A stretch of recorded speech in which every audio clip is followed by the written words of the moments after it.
കരിന്തളം ശ്രീ തോളേനി മടപ്പുരയിൽ പ്രതിഷ്ഠാദിന തിരുവപ്പന വെള്ളാട്ടത്തിന് മുന്നോടിയായി നിർമ്മാണം പൂർത്തീകരിച്ച നടപ്പന്തൽ സമർപ്പണം നടത്തി. ശിവഗിരി മഠം സെക്രട്ടറി സ്വാമി ശിവസ്വരൂപാനന്ദ സമർപ്പണ കർമ്മം നിർവഹിച്ചു. ദിസ് ന്യൂസ് സ്പോൺസർഡ് ബൈ ഉയർന്ന ഗുണനിലവാരം, തികഞ്ഞ വിശ്വസ്തത, ജനതാ പാൽ.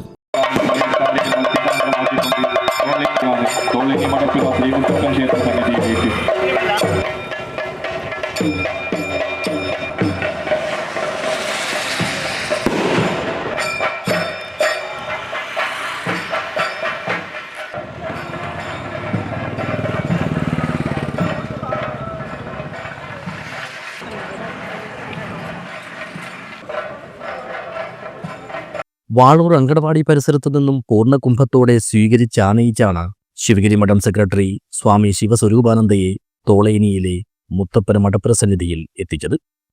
തുടർന്ന് ഭരണസമിതി ഭാരവാഹികളെയും അംഗങ്ങളെയും നാട്ടുകാരെയും മറ്റ് ഭക്തജനങ്ങളെയും സാക്ഷിയാക്കി പുതുതായി നിർമ്മിച്ച നടപ്പന്തൽ സ്വാമിജി സമർപ്പണം നടത്തി. ഉത്തരകേരളത്തിലെ സാധാരണ ജനങ്ങൾ ആപത്തുനേരം ആദ്യം വിളിക്കുന്നത് മുത്തപ്പനെയാണെന്നും മുത്തപ്പൻ ദൈവം ഉത്തരകേരളത്തിന്റെ വൈകാരിക സാന്നിധ്യമാണെന്നും സ്വാമി പറഞ്ഞു. നടപ്പന്തൽ സമർപ്പണത്തോടനുബന്ധിച്ച് സംഘടിപ്പിച്ച സാംസ്കാരിക സമ്മേളനത്തിൽ ആധ്യാത്മിക പ്രഭാഷണം നടത്തുകയായിരുന്നു സ്വാമി ശിവസ്വരൂപാനന്ദ. വടക്കൻ കേരളത്തിലേക്ക് വരുമ്പോൾ എൻ്റെ മുത്തപ്പ എന്നാണ് ആദ്യം ഏത് സാഹചര്യത്തിലും വിളിച്ചു പോകുന്നത്. അത്രത്തോളം നിങ്ങളുടെ ആത്മാവുമായി, നിങ്ങളുടെ വിശ്വാസവുമായി, നിങ്ങളുടെ ജീവിതവുമായി ഇഴുകിച്ചേർന്നിരിക്കുന്ന ഒരു ദൈവസങ്കല്പമാണ്, ഒരു ദൈവസങ്കല്പമാണ്, ഒരു ഈശ്വര സങ്കല്പമാണ് മുത്തപ്പൻ എന്ന ഈശ്വര വിശ്വാസം. ഇവിടെയാണ് ശ്രീനാരായണ ഗുരുവിൻ്റെയൊക്കെ പങ്ക് നാം വളരെ ഗൗരവത്തിൽ ആലോചിക്കേണ്ടത്. തങ്ങളുടെ പ്രാകൃതമായ വിശ്വാസങ്ങളിൽ തൃപ്തിപ്പെടുന്ന ദൈവങ്ങളെ മാത്രം ആരാധിച്ചുകൊണ്ട് ജീവിച്ചിരുന്ന ഒരു ജനതയെ വിദ്യാഭ്യാസത്തിലേക്കും ചിന്തയിലേക്കും വളർച്ചയിലേക്കുമൊക്കെ കൊണ്ടുവരണമെന്ന് വിചാരിച്ചുകൊണ്ട് തന്നെയാണ് മറ്റൊരു ശിവ ഈശ്വര സങ്കല്പമായ അരുവിപ്പുറത്ത് ശിവപ്രതിഷ്ഠയിലൂടെ ഗുരു തൻ്റെ പ്രവർത്തനം ആരംഭിക്കുന്നത്.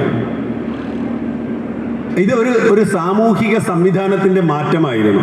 ചടങ്ങിൽ മഠപ്പുര ഭരണസമിതി പ്രസിഡന്റ് എം പി പത്മനാഭൻ അധ്യക്ഷനായി. ഉത്സവാഘോഷ കമ്മിറ്റി ചെയർമാൻ ടി നന്ദകുമാർ സ്വാഗതം പറഞ്ഞു.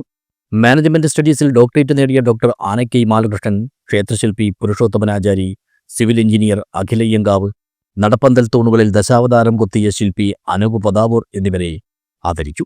ഭരണസമിതി general secretary K Gangadharan, treasurer K V Sasikumar, മാതൃസമിതി പ്രസിഡന്റ് കെ ഓമന എന്നിവർ സംസാരിച്ചു. തുടർന്ന് മാതൃസമിതി അംഗങ്ങളുടെ ഫ്യൂഷൻ ഡാൻസും പയ്യന്നൂർ ഹാർബീറ്റ്സിന്റെ ഗാനമേളയും അരങ്ങേറി. ഫെബ്രുവരി 18 രാവിലെ 5 മണിയോടെ തിരുവപ്പന വെള്ളാട്ടത്തിന്റെ പുറപ്പാട് നടക്കും. വൈകുന്നേരം 4 മണിയോടെ ദേവനെ മലകയറ്റുന്നതോടെയായിരിക്കും ഈ വർഷത്തെ ഉത്സവാഘോഷത്തിന്റെ സമാപനം. News bureau, Vellarikundu.